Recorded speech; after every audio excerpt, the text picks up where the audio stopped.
처음 발화된 장소는 저희들이 바닥과 지붕 천정 바깥 부분을 저희들이 소화를 했는데 내부적의 적신 부분이 계속 훈수 상태로 연소가 되어가고 있는 상태였습니다.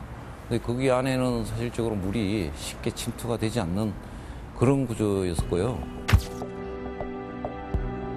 그들은 연기를 내뿜는 불이 지붕 속 구조물 안에 있었다는 것을 직감한 듯하다.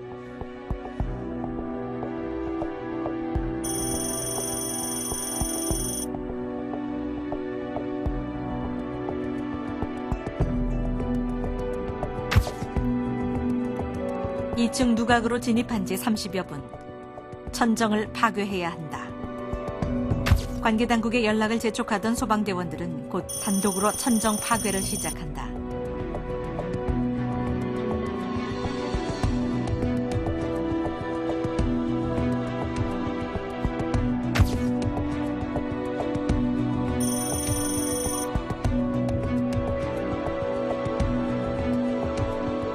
그러나 짙은 농연 속 무게중심을 잡고 있는 석가래를 피해 3m의 천정을 뚫는 것은 쉽지 않았다. 힘들더라고요. 그래서 외부에 나와서 그런 상황들을 지휘관에 보고를 하고 외부에서 지붕 기와장을 드러내는 게 더 빠를 것 같은데 그 작업을 하면 어떻겠냐고 건의를 했죠. 화재가 발생된 숭례문 2층의 천장 높이는 대략 3m. 70대 노인이 불을 붙인 시너 2통의 불길이 높은 천장까지 옮겨 붙는 게 어떻게 가능할까?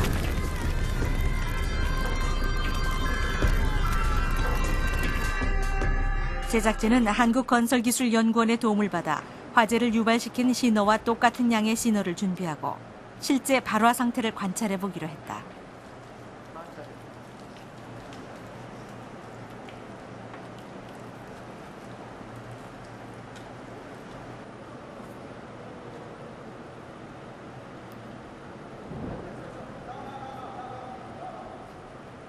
불길은 3m 높이로 치솟아 맹렬히 타올랐다.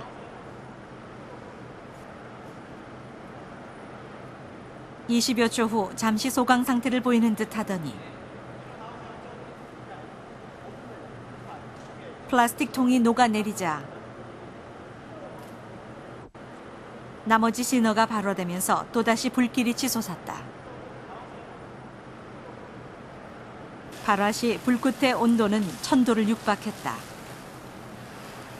숭례문 2층 천정에 불이 붙기에 충분한 온도였다. 그러니까 숭례문 화재 같은 경우는 초기에는 그 연기만 나고 이제 거의 꺼진 것처럼 그래서 연기가 진압되는 연기가 좀 있으면 사라질 거라고 했지만 이 목재 같은 경우에는 화원을 계속 가지고 있는 겁니다. 잠열을 계속 가지고 있는 거죠. 목재 자체가 가지고 있다가 계속 서서히 커지는 겁니다. 연기가 난다는 거는 꺼지면서 연기가 나는 경우도 있지만 불이 커지려고 계속 연기가 나는 거거든요. 연기가 피오르던 숭례문 지붕은 불이 숨을 쉬는 훈소 상태, 즉 연기 폭발의 전 단계다. 불꽃이 보이기 시작하면 내부는 이미 90% 연소가 진행된 상황. 따라서 그 전에 지붕을 파괴해 화재를 진압해야 한다.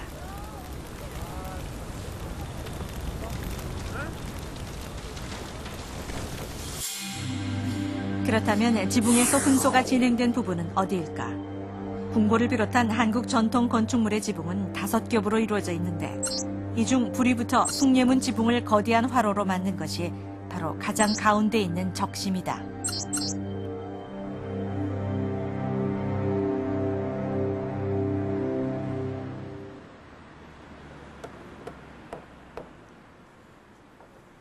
적심의 정체를 알아보기 위해 한옥정자의 지붕을 얹고 있는 공사 현장을 찾았다.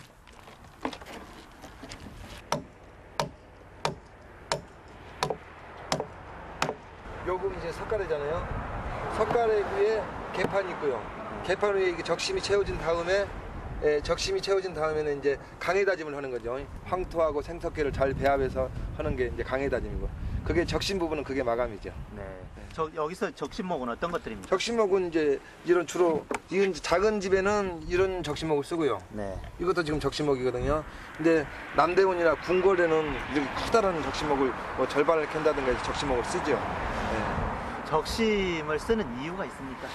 적심은 이제 보온 단열 역할을 하고요. 그리고 이제 적심을 이용해서 이를테면 뭐 지붕선을 잡는다든가 건축물의 무게 중심을 분산시키는 그런 역할을 하고 있습니다. 적심은 건축하다 남은 나무들로 채워진다. 숭례문의 경우 47년 전 중수됐을 때 깊은 곳은 1m까지 적심이 채워지기도 했다.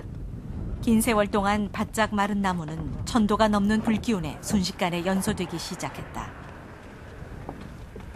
안이석에 불이 난 거거든요. 그래서 안이석 불이 생겨서 이제 석가래 반자우에서부터 석가래 오이로다 이제 산자서부터 이제 그 적심가장 불이 생겼던 거죠.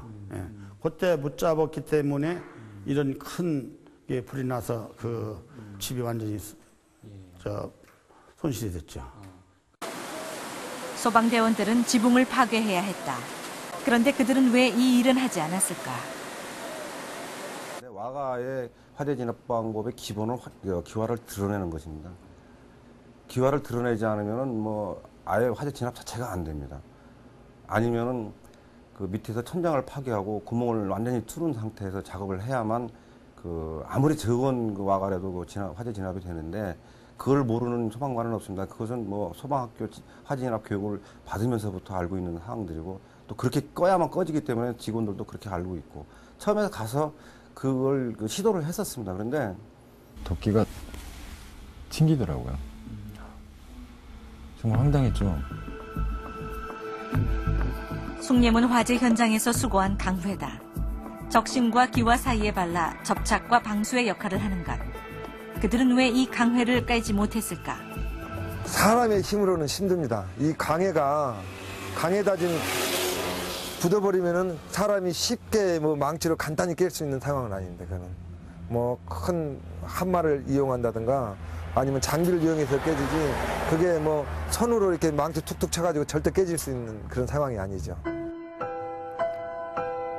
속수무책으로 연소되던 숭례문 2층 지붕은 단단한 강회에 덮여 소방대원들의 구조를 받지 못하고 5시간의 몸부림 끝에 전소하고 말았다.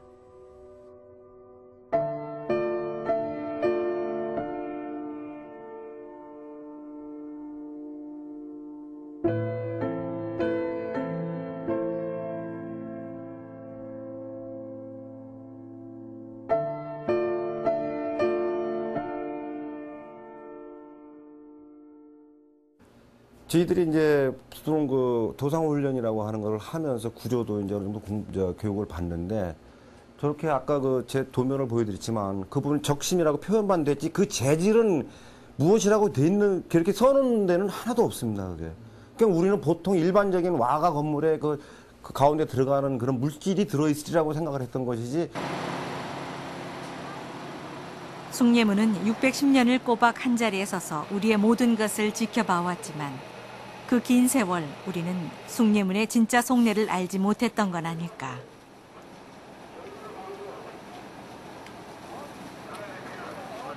사실 이런 거 맘만 먹으면 금방 끄는 거예요. 근데 국보 1호를 5시간, 6시간 동안에 세계를 싹 중계하고